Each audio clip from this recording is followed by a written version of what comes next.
Hi everyone, today we're going to be talking about something that we hear a lot of our clients talking about, and they use this term loves. They tell us that their dog loves sleeping by the front door, the front window, the front balcony, the front porch, front gate. Unfortunately, this is not something the dog loves to do. It's something that your dog feels like it has to do, and there's a big difference. Yeah, your dog is doing it often, and so you'll normalize it, but it doesn't mean that it's healthy. What they don't understand is neighbors in close proximity. That is it's a human world, and it is quite unnatural to the dog, and it's basically constant stimulation, too much stimulation for the dog. And every single time somebody presents themselves or drives past or walks past, it's a change in their environment, and so change that is not understood will be perceived as a threat until they can be sure otherwise. And it triggers the nervous center in the dog's brain. Just, oh shit, okay. And unfortunately, this is where the mix-up between want to do it and compelled to do it, because it's a self-reinforcing behavior. Every single time that dog goes up to the window and checks, it takes once or twice for him to notice, yes, this is where they come past, so it will go and check just in case. And even if nothing's there, it'll walk away going, good job, I did that. That worked. Probably have to do that again in a minute. And so they'll go away and they'll rest. And just as they're about to fall asleep and drop the guard, their little voice in their head goes, hey, go and check the window. And they will. And of course, then it gets reinforced, even if nothing's there. And then we go into, say somebody is there. And you get there and they stare at them as they walk past. And they don't understand footpaths, but they understand cause and effect. And they go, oh, good job I was here.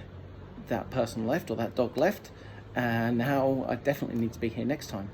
And then you can build and build and build to the point where they're barking. And again, they don't understand footpaths, but they understand cause and effect. So they believe that barking made that person move on, not the fact that it was the footpath and they were going there anyway.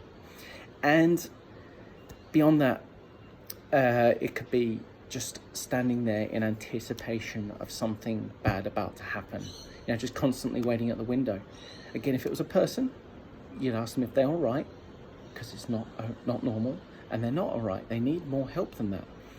And in my opinion, the biggest reward you can give a pet dog is to feel safe in their environment.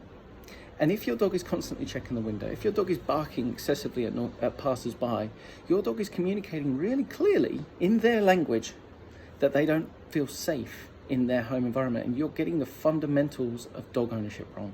Sorry, that's harsh, but it's when we're dealing with unwanted behaviors that are stress-based and fear-based and anxiety-based, bearing in mind those three factors are really what drives so many unwanted behaviors in Sydney. We have to look at how is the overall stress of this animal in order to cope with what it is you want us to desensitize or counter condition.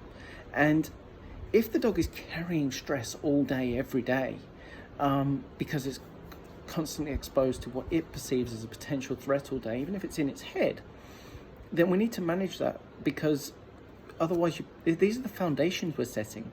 If we try to build on shit foundations, what's the point in building anything at all? Get this bit right and it will help everything. Dogs need 18 hours a day sleep, so the dog that is always vigilant isn't going to get that. And sleep deprivation will affect a dog in the same way as it affects a human. It will affect their temperament, their tolerance levels, ability to learn, their sociability. It just adds up to the point where they're just shitty dogs, cranky as hell, and of course they're going to be ratty and shouting and barking. It just makes sense. And when people tell me that predators are designed to do this, no, prey animals do it, predators do it. It's a problem with the brain. It's not genetics compelling them to do this, it's their environment. Sure, we breed certain dogs like guard dogs for their brains to be more sensitive to change, because otherwise they would be shit guard dogs, but it is still that individual, and it is not genetics compelling it to do it.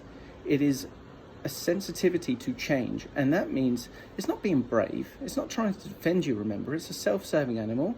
It's trying to defend itself. It's not trying to protect you in the house, and if it's trying to protect the territory, it's for itself. It's self-preservation. So it's all about if a dog's living that way, then it is living in fear of change. And as dog owners, as pet dog owners, we can improve the quality of life of our pets by looking after this simple thing. If, though, the house cannot be managed and you can't block stressors, and you can't deny access to stressors, and something as simple as closing the curtains, getting a screen door or shutting the screen door, or putting an acrylic piece halfway up the screen door so that airflow can still come through but it can't see out the bottom half, 2 degrees of separation between a side gate, simple measures like that. But if that is unachievable, then you need to train your dog and actively train your dog to enjoy people passing by or dogs passing by. So simple exercise where they look at the trigger, person, dog, cat, motorbike, I don't care, whatever it is, same thing, looks at it, you create a positive association with using your bridge, good, clicker, yes, followed by a food reward or something calm and positive.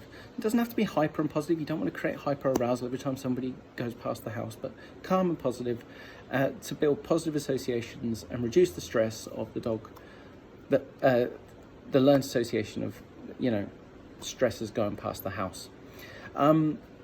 So yeah, do that, guys, and it will, one, improve the quality of your dog's life, and in turn it will improve the quality of your life. Have a good day.